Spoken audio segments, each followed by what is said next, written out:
Mis hermanos, hoy continuamos con la lección número 9 acerca del discipulado en la iglesia local. Hemos ya visto 8 lecciones, hemos visto diversos aspectos acerca de la responsabilidad que tenemos de discipular. Acabamos de leer juntos Mateo 28, 18 al 20, donde se establece la gran comisión, donde nuestro Señor Jesucristo establece a la iglesia como el instrumento a través del cual su reino seguirá avanzando por medio no solo de proclamar el evangelio, pero de hacer discípulos en todas las naciones. Esto es lo que el Señor Jesús instituyó, y este mandato involucra a cada cristiano, a cada hijo de Dios, a cada uno de aquellos que por gracia hemos nacido de nuevo por la obra del Espíritu Santo al depositar nuestra fe en la obra de nuestro Señor y Salvador Jesucristo, hermanos. Y hoy, en estos aspectos prácticos que hemos estado considerando acerca del cómo llevar a cabo un discipulado, queremos enfocarnos en un aspecto que, aunque debería parecer obvio, constantemente pasamos por alto también. Hablamos de discipulado y pensamos inmediatamente quizá en cosas como instruir a nuestro hermano, nuestra hermana en Cristo con respecto a cómo ser un esposo, una esposa bíblicos, un padre de familia bíblico, un empleado o un empresario que honre y glorifique al Señor con sus actividades, un miembro saludable, un miembro que pueda traer alabanza a su propio Hacedor. Y todas estas cosas son parte del discipulado. En última instancia, ser discípulo de Cristo implica ser conformado al carácter de Cristo, de manera que toda nuestra vida debería ser hecho bajo ese estándar. Todo lo que nosotros pensamos, decimos, hacemos, debería de ser conformado eventualmente y gradualmente al carácter de Cristo. Ese es el llamado, eso es el proceso de nuestra santificación, hermanos. Pero el día de hoy queremos enfatizar algo que es sumamente importante y relevante, que no olvidemos, que no omitamos, que no pasemos por alto con respecto a esa relación de discipulado que el Señor nos llama a llevar a cabo con nuestro prójimo, con nuestros hermanos. El día de hoy estamos hablando acerca de la importancia de motivar la pasión por el evangelismo y por las misiones, hermanos. La importancia, la relevancia de hacer de este tema, de este concepto, también algo más dentro de nuestros discipulados, hermanos. Motivar a nuestro hermano, a nuestra hermana en Cristo para desarrollar, cultivar una verdadera pasión por el evangelismo, una pasión por las misiones, una pasión por considerar esto como un elemento indispensable aún en nuestra vida cristiana también, hermanos. Quiero que piensen en un texto que es sumamente conocido por todos nosotros. No he conocido hasta el día de hoy a un cristiano que no se sepa este texto de memoria, y si entre nosotros hay alguno, no quiero que se sienta mal, más bien memorícelo. Juan 3:16, que nos dice: porque de tal manera amó Dios al mundo, que ha dado a su Hijo unigénito, para que todo aquel que en Él cree no se pierda, mas tenga vida eterna. Quiero que considere por un momento este texto tan conocido, tan familiar para todos nosotros, hermanos, y que considere por un momento las gloriosas verdades que se encuentran allí enunciadas de labios de nuestro propio Señor Jesús. Nuestro glorioso Salvador enfatiza el amor de Dios para con el pecador. Eso implica que enfatiza el amor de Dios para con usted y para conmigo.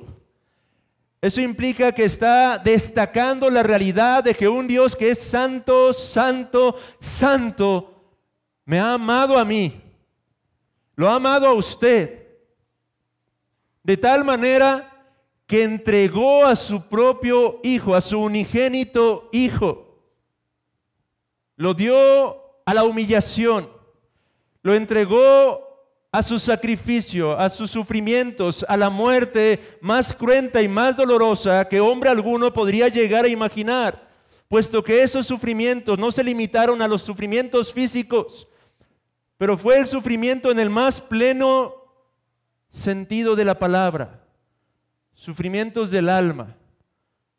Toda la naturaleza humana de nuestro Señor Jesucristo fue completamente humillada y aplastada bajo el juicio de su propio Padre.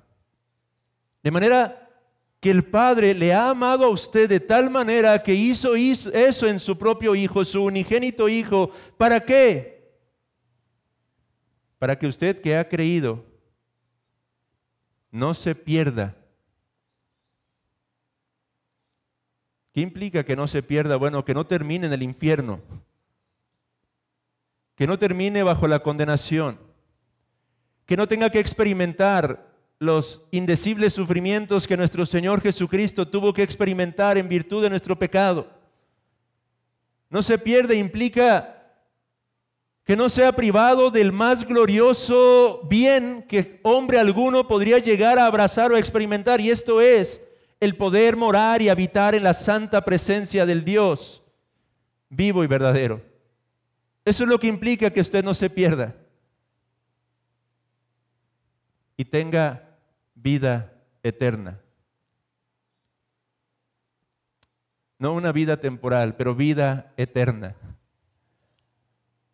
Habitar y morar en la presencia de Dios, disfrutando del favorable rostro de su Dios, disfrutando de su abundancia de gracia y de amor, de misericordia, derramándose sin final sobre su alma todos los días, a cada instante, a cada minuto, a cada segundo. Eso es lo que Dios en Cristo ha conquistado en favor de pecadores indignos como nosotros. Amados hermanos,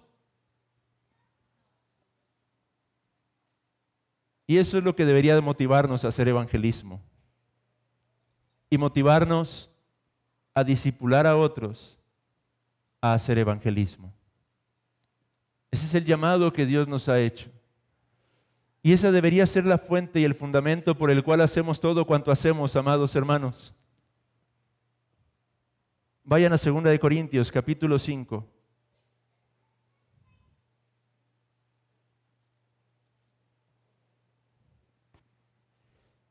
Y quiero que considere los versículos 11 al 15. 2 Corintios, capítulo 5, versículos 11 al 15.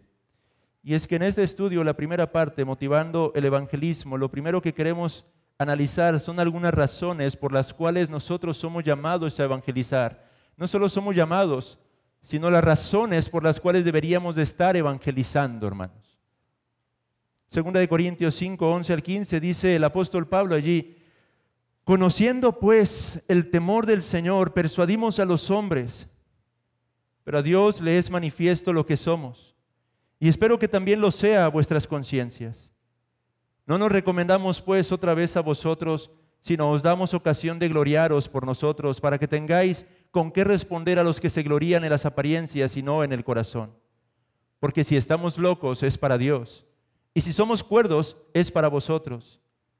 Porque el amor de Cristo nos constriñe, pensando esto, que si uno murió por todos, luego todos murieron. Y por todos murió, para que los que viven ya no vivan para sí, sino para aquel que murió y resucitó por ellos. Hay muchas cosas que podríamos meditar aquí, pero hay solo dos que quiero destacar para propósito de este estudio. Pablo está hablando acerca de la base y el fundamento de su ministerio. Él está hablando acerca de aquello que lo motiva para actuar como actuar, para vivir como vivía, para hablar como hablaba, para hacer lo que él hacía. Y él dice, esto es el temor de Dios. Pero el temor de Dios, amados hermanos, cuando estamos en Cristo, ya no es un temor servil, ya no es un terror al juicio de Dios. Ya no actuamos impulsados por las consecuencias que podría acarrearnos el no obedecer, el no hacer lo que Dios nos llama a hacer. Hemos sido librados de eso. Ya no estamos bajo la ley, pero ahora estamos bajo la gracia, dice el apóstol Pablo también en Romanos. Y eso implica que ya no estamos más bajo la servidumbre de nuestro pecado, ni bajo el terror que implica el sabernos pecadores delante de un Dios que es santo. El temor de Dios en el corazón de un cristiano ahora se encuentra fundamentado en lo que Pablo señala en los versículos 14 y 15. El amor de Cristo. El amor de Cristo, hermanos. El amor de Cristo, dice el apóstol, nos constriñe. Eso se podría traducir, nos controla, nos domina, nos conduce, nos guía, nos dirige. El amor de Cristo, dice Pablo, entonces, es lo que realmente me impulsa a vivir como vivo, a hacer lo que hago, a proclamar lo que estoy proclamando. El amor de Cristo es lo que debe de controlar nuestras vidas día tras día, amados hermanos. Si nosotros hemos sido perdonados de nuestros pecados, hemos sido justificados por gracia, por medio de la fe, ahora implica que deberíamos de vivir a la luz del amor que Dios en Cristo ha manifestado para con nosotros. El amor de Cristo, entonces, es lo que nos debería controlar para evangelizar, para proclamar esta misma gloriosa y eterna verdad, hermanos. El evangelizar es un mandato para todos nosotros, hermanos. Pero a menudo me temo que los cristianos vemos los mandatos divinos como imposiciones, porque separamos la realidad de estas ordenanzas de lo que Dios en Cristo ya ha obrado en nuestros propios corazones. El amor de Cristo, dice el apóstol Pablo, nos constriñe, pensando esto, que si uno murió por todos, luego todos murieron, y por todos murió para que los que viven, es decir, usted y yo, hermano, para aquellos que hemos sido salvados, para aquellos que hemos sido comprados a precio de sangre, para aquellos que hemos sido reconciliados con Dios, para aquellos que hemos sido regenerados, para aquellos que hemos sido justificados, para aquellos que hemos sido adoptados por Dios, ya no vivamos más para nosotros, dice, ya no vivan para sí, sino para aquel que murió y resucitó por ellos. El amor de Cristo es lo que debe de controlarnos día tras día para que ya no vivamos para nosotros mismos, pero ahora vivamos por causa de Él, para gloria y alabanza de su nombre. Por causa de ese amor que nos ha sido revelado, hermanos, es que somos llamados a compartir nuestra fe con un mundo que se encuentra muerto en sus delitos y pecados. Así que, primera razón por las cuales deberíamos de evangelizar, por causa del amor de Cristo, hermanos. Por causa del amor de Cristo, usted y yo somos llamados a proclamar lo que Dios en su Hijo ha hecho en favor de pecadores indignos. Segunda razón, según el esquema del estudio, porque el evangelismo en última instancia, hermanos, es una fuente de gozo para usted y para mí que somos cristianos. El evangelismo es una fuente de gozo para todo cristiano. No solo somos llamados a evangelizar porque se espera que es lo que debemos de hacer como cristianos, sino también porque el evangelismo se vuelve una fuente fundamental de gozo para todo hijo de Dios, hermano. Vaya a la carta que Pablo escribe a Filemón. Carta a Filemón. Está después de Tito. Filemón. Un solo capítulo. Una carta muy pequeña. La carta de a Filemón. Y considere lo que se encuentra en los versículos 4 al 7. Doy gracias a mi Dios, haciendo siempre memoria de ti en mis oraciones, dice Pablo, dirigiéndose a Filemón, porque oigo del amor y de la fe que tienes hacia el Señor Jesús y para con todos los santos, para que la participación de tu fe sea eficaz en el conocimiento de todo el bien que está en vosotros por Cristo Jesús. Pues tenemos gran gozo y consolación en tu amor, porque por ti, oh hermano, han sido confortados los corazones de los santos. Pablo expresa gozo por el fruto de la obra de Dios en la vida de su amigo Filemón en este pasaje, hermanos. Pero él al mismo tiempo también motiva a Filemón y a nosotros como consecuencia a compartir el evangelio regularmente por causa de nuestro propio gozo. Es lo que está diciendo Pablo en este pasaje de las Sagradas Escrituras. Cuando nosotros compartimos nuestra fe, adquirimos un mayor entendimiento de cada buena cosa que tenemos en Cristo Jesús y lo estamos haciendo diligente, cuidadosamente y en oración. En la medida en que un cristiano habla de su fe, él adquiere un mayor entendimiento acerca de las cosas que Dios en Cristo nos ha dado de manera abundante. Nunca deberíamos de hacer sentir culpable al cristiano por causa del evangelismo. Esa no es la motivación para evangelizar. Esa no es la forma de exhortar las conciencias. Pero la forma apropiada es recordándonos el amor de Cristo y el gozo que el evangelismo produce en nuestras propias almas y en nuestros propios corazones. Esa es la forma bíblica en la que se nos llama a evangelizar. El anhelo es que cada cristiano comparta a Cristo y a este crucificado, no porque se siente obligado meramente, sino por causa de que sabe que a través de eso, él mismo está alimentando su propia alma y su propia fe. Somos llamados a compartir nuestra fe para comprender completamente y aún disfrutar las buenas nuevas que tenemos en Cristo Jesús. El evangelismo es para todos y cada uno de nosotros, hermanos. Es para usted y es para mí. Puedo contarlas muchas veces, amado hermano, en las que me he visto en la necesidad de compartir el evangelio en tiempos en los que me siento no muy apto espiritualmente. Pero tras compartir las buenas nuevas de Cristo, el alma se reanima, el corazón se regocija, el espíritu despierta. Porque al compartirlas yo mismo estoy recordando todo lo que Dios en Cristo ha hecho por mí. Todo lo que Dios en Cristo ha derramado en mi alma. Todo lo que Él ha conquistado y ha ganado en virtud de su sacrificio, hermanos. El compartirlo me lleva a recordar el abundante amor de Dios para con este miserable pecador. Y eso redunda en gozo, hermano. En gozo. Entonces, ¿por qué? ¿Por qué evangelizar?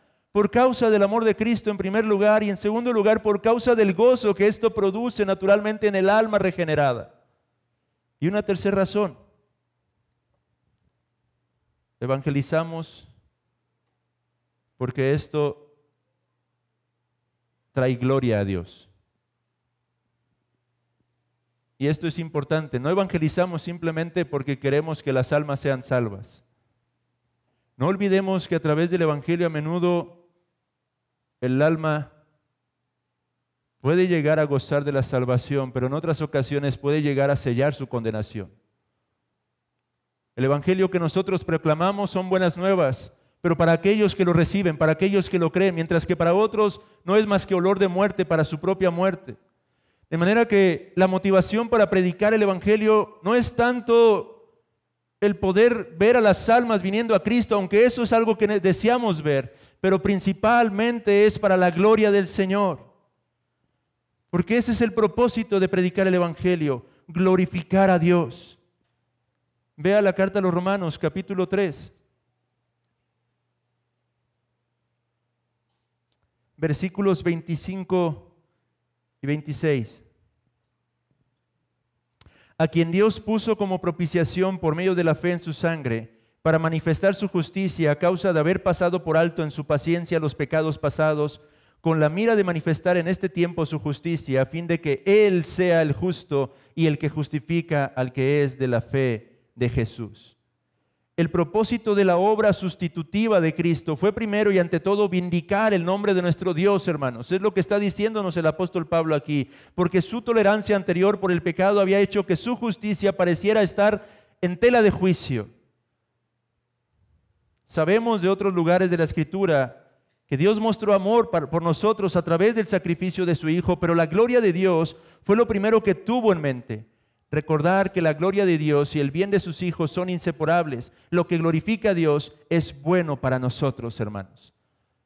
Esta es la tercera razón entonces por la que nosotros evangelizamos. Porque esto trae gloria y alabanza a nuestro Dios. Y lo que trae gloria y alabanza a nuestro Dios es benéfico también para nuestras almas. Porque nosotros estamos inseparablemente unidos a nuestro propio Hacedor, a nuestro propio Creador, hermanos, a causa de la obra de Cristo en favor de nuestros propios pecados. Estas son las tres razones entonces que queremos ofrecer el día de hoy para que evangelicemos. El amor de Cristo en primer lugar. El gozo en segundo lugar que esto produce y redunda en nuestros corazones. Y la gloria de Dios, hermanos. La gloria de nuestro propio Señor. Ahora, si tenemos esto claro, yo espero que ahora tengamos claro también que es importante que en nuestra relación de discipulado cultivemos esta misma pasión en los corazones de aquellos a quienes estamos discipulando. Si esto es verdad de nosotros, es verdad respecto de cada hermano en la fe. Y si estamos ayudando a crecer a otro hermano, a otra hermana en Cristo en la fe, es importante sembrar en sus corazones una pasión por el evangelismo, hermanos.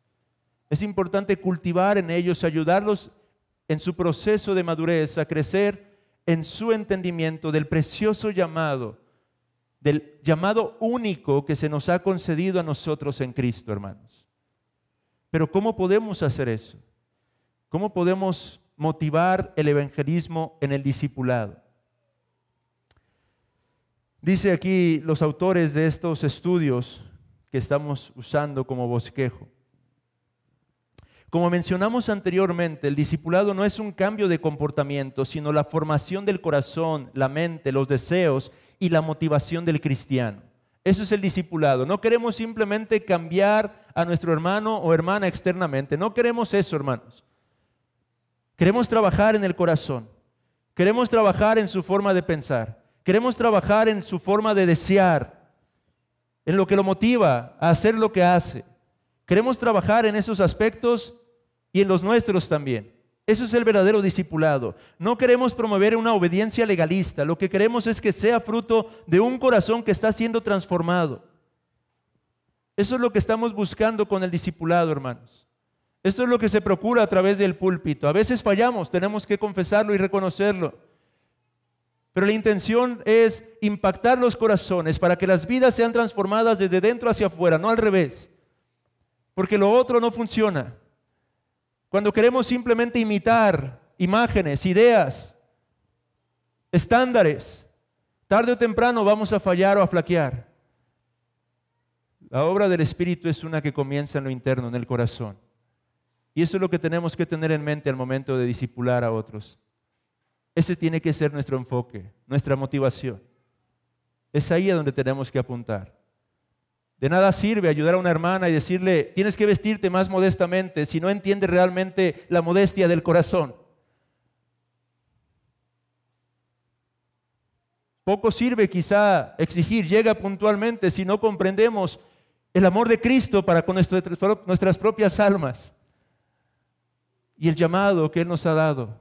Y el deleite que implica el poder congregarnos para poder contemplar su gloria, su amor derramándose abundantemente a través de los cantos, de la proclamación de la palabra. Tenemos que trabajar el corazón. Una preocupación activa por los perdidos le enseña mucho a los demás. Si eres un discipulador, esto ayuda cuando tus amigos ven el evangelismo como una parte natural de tu estructura de vida. Esto significa, amados hermanos, que una forma de motivar a nuestro hermano o hermana en Cristo, a quien estamos discipulando, es nosotros mismos reflejar esto en nuestras vidas. si ellos ven en nosotros un celo santo, movido por el amor de Cristo en nuestros corazones, por proclamar las buenas nuevas, eso impacta a aquel a quien queremos instruir.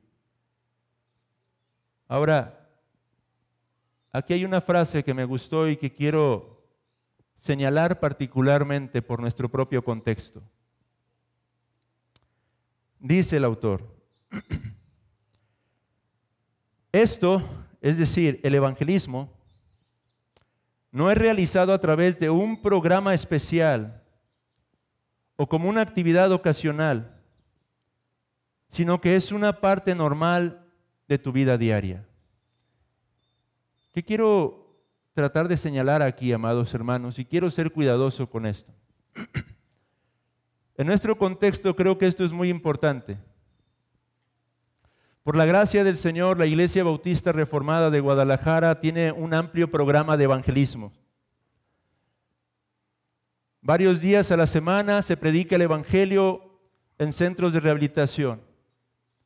Algunos de adultos, otro para jovencitos menores de edad, otro mixto donde hay señoritas, mujeres, varones. La Iglesia Bautista Reformada de Guadalajara predica también el Evangelio en el hospital, una de las clínicas del Instituto Mexicano del Seguro Social, jueves y sábado, 2 veces por semana.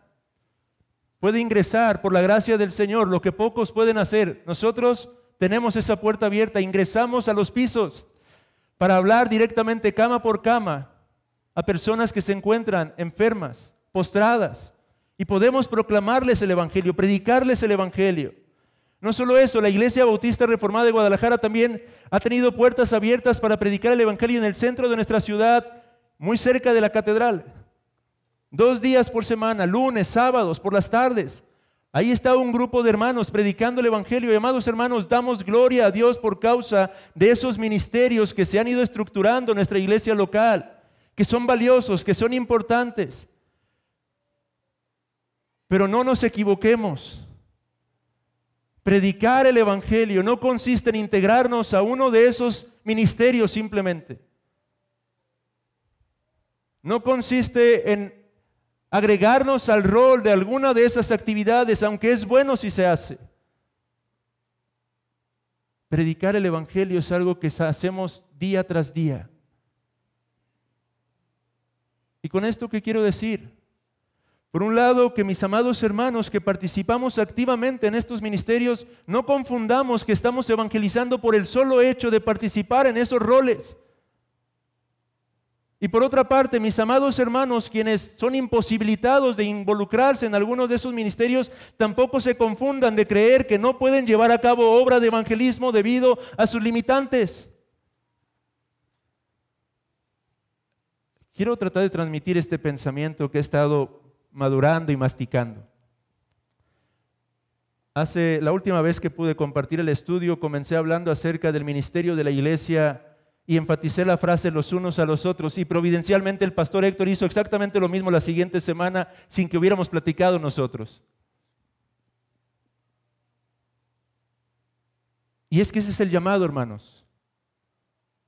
El ministerio se entiende a través de esa frase que se encuentra abundantemente en todo el Nuevo Testamento. Ese es nuestro llamado, ese es el fin, ese es el ministerio. Todo lo que implica ese los unos a los otros, animaos los unos a los otros, servíos los unos a los otros, perdonaos los unos a los otros, amaos los unos a los otros. Ese es el fin. Esas frases nos muestran el fin hacia el cual Dios nos está dirigiendo. Para cumplir con esos fines hay muchos medios. Y los ministerios estructurados formalmente son medios para esos fines, no fines en sí mismos. El ir al centro, entonces, los lunes o los sábados, es un medio para cumplir con un fin, no es un fin en sí mismo. El ir a un centro de rehabilitación para predicar el Evangelio otra vez es un medio para un fin y no un fin en sí mismo. Y eso es lo que quiero que hoy pueda quedar grabado en nuestras mentes. El fin en este caso es predicar a Cristo y a este crucificado, de palabra y de hecho. Y para ello, la Iglesia Bautista Reformada de Guadalajara dispone y establece ciertos medios, pero no son los únicos que tenemos a nuestro alcance para llevar a cabo este llamado, hermanos. Espero estar transmitiendo la idea. Espero estar siendo claro en cuanto a esto. Por lo tanto, pensemos. Tomemos tiempo para pensar en cómo nosotros podemos alcanzar a otros. El evangelismo, entonces, en este sentido, a menudo puede ser espontáneo o a menudo puede ser muy deliberado y planificado, tanto como un ministerio formal. Algunas veces solo se necesita una simple conversación. Y eso es algo que tenemos que motivar en nuestros hermanos a quienes estamos discipulando. Ayudarles a considerar, a pensar quiénes forman parte de su contexto, de su esfera de influencia. ¿Quiénes de esas personas a quienes ellos conocen reflejan algún tipo de apertura a las cosas espirituales? ¿Por quiénes de ellos podría orar anticipadamente con el propósito de acercarse eventualmente y hablarle acerca de Cristo?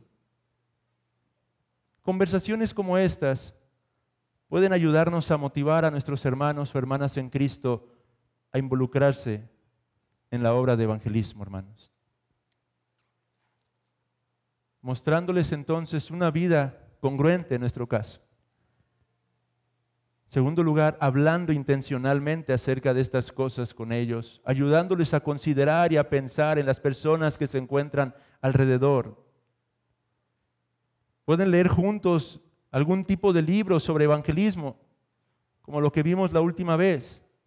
Hacer uso de esos recursos para entender la importancia de predicar el evangelio, para entender mejor los fundamentos del evangelio, a fin de que puedan compartirlo con mayor precisión, con mayor eficacia.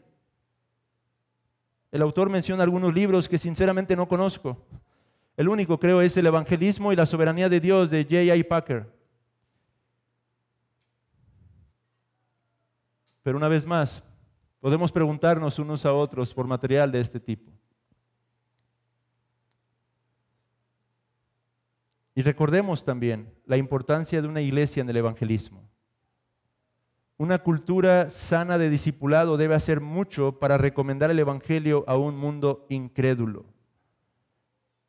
Cuando nosotros, los creyentes, vivimos conforme al evangelio, las personas nos están observando y ellos pueden darse cuenta que realmente estamos viviendo algo que es verdadero, o también lo contrario. De manera que el evangelismo no tiene que ser separado de la vida de la iglesia, pero vinculado a la vida de la iglesia. Tenemos que cultivar eso en el corazón de aquellos hermanos y hermanas a quienes estamos discipulando. Evangelismo no es sinónimo de llevar a cabo una obra en solitario. Todo lo contrario es verdad. De manera que una forma también de motivarlos es vivir la vida de comunión con su iglesia, con una iglesia local. Y que por medio de esta ellos también puedan desarrollar esta labor que Dios en Cristo nos ha concedido a todos y a cada uno de nosotros. Una cultura sana de la iglesia hará que sus miembros se interesen entonces en el evangelismo, hermanos. Y esto es labor no solo de los pastores o de los diáconos, pero cada miembro de la iglesia, hermanos. Hagamos de esta iglesia local una iglesia movida por el amor de Cristo, guiada a proclamar las buenas nuevas. No solo de manera formal, sino natural, día tras día, hermanos. Perdón, es que me entretuve porque me quedé pensando algunas cosas porque ya se me fue el tiempo y estaba tratando de razonar cómo cortar esto. Vamos a parar aquí, hermanos, porque la segunda parte tiene que ver ahora con las misiones y está muy vinculada al tema del evangelismo. Pero déjeme concretar quizá lo que quise transmitir, sobre todo en la parte final. Hermanos, en el ámbito del discipulado, algo muy importante es cultivar, motivar una pasión por el evangelismo en aquellos a quienes queremos ayudar a crecer y a madurar en Cristo. esta pasión por el Evangelio está motivada por 3 razones principalmente en las Escrituras: el amor de Cristo, el gozo que redunda en nuestras almas y la gloria de Dios. Y la forma en la que nosotros podemos motivar de forma práctica a nuestros hermanos a llevar a cabo esta labor de evangelismo, a involucrarse en el evangelismo, es, en primer lugar, nosotros mismos mostrando una actitud congruente, es decir, mostrando un celo santo por causa del evangelismo en nuestras vidas, viviendo el evangelio, proclamando el evangelio en nuestras propias vidas, no solo predicándolo, pero mostrándolo también, con nuestra forma, nuestro carácter, nuestra forma de conducirnos. Hemos dicho también que el evangelismo no se limita a un programa especial o a una actividad ocasional, sino que debería ser una parte normal de nuestra vida diaria. Y tenemos que inculcar eso en el corazón y en la conciencia de aquellos hermanos a quienes estamos ayudando a crecer y a madurar en la fe. Hemos dicho también que una forma de motivarlo es detenernos a pensar nosotros juntamente con ellos con respecto a las personas que están a nuestro alrededor. Orar por esas personas. Y procurar ser intencionales en acercarnos a esas personas para hablarles acerca de las gloriosas buenas nuevas. Y finalmente, dijimos la importancia de leer algunos materiales sobre evangelismo junto con ellos. Leer buenos libros que nos hablan acerca de la obra del evangelismo, que nos ayuden a profundizar y a entender los fundamentos del evangelio y las formas prácticas quizá de acercarnos a compartir el evangelio con nuestro prójimo. Y lo último que destacan aquí en el bosquejo es la importancia, recordar la importancia de que todo esto debe ser llevado a cabo en el contexto de la iglesia local. No de manera independiente, no de manera solitaria, sino por medio de la iglesia de Cristo. Todo en conjunto. Y como iglesia entonces también tenemos una gran responsabilidad, y es la conclusión de esto. Somos llamados no solo a predicar el evangelio, sino a vivir el evangelio, porque el mundo que está alrededor de nosotros observa lo que hacemos más que lo que decimos. Y en virtud de ello, el evangelio puede avanzar o tropezar por causa nuestra, hermanos. Y cada miembro de esta iglesia local, entonces, pueda crecer en esto, hermanos, y podamos limpiarnos quizá de algún malentendimiento, confundiendo el evangelismo con el participar formalmente en alguno de los muchos roles que tenemos, pero hacer del evangelismo una forma en la que vivimos día tras día, predicando a Cristo y a este crucificado al mismo tiempo que lo mostramos en nuestro carácter con nuestro prójimo, hermanos.